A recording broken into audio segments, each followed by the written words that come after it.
the stand that we have taken on the Armed Forces Special Power Act has been there for a very long time.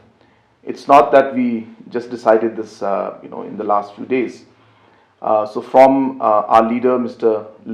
Sangma's time, we have opposed the Armed Forces Special Power Act. So it's been a stand for a very long time. So it's not that we just did it just now. That's number one. Number two, what we need to understand is that we need to look at the larger point.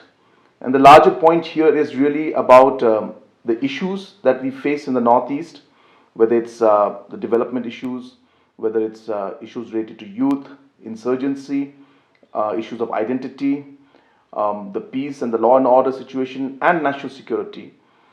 And the whole situation of looking at it from the point of view of a stand that one takes. Now, the problem here is that we all agree on the issues that are there, but it is a stand that we take on a particular point that we differ in.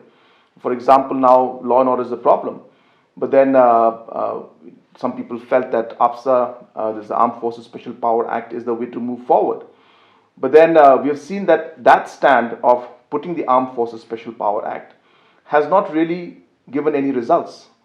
And in the last many years that the Armed Forces Special Power Act has been there, it has only been counterproductive, and there has been more unrest, and have had situations where a lot of precious lives have been lost, and people had to go through a lot of pain and suffering. So therefore, we're very clear in our stand that though the issues are there, and we need to address those issues, there are many other ways to address those issues. And Armed Forces Special Power Act definitely is not the way to address those issues. And that is why we continue to keep our stand against the Armed Forces Special Power Act, and we will urge the Government of India to repeal this draconian act.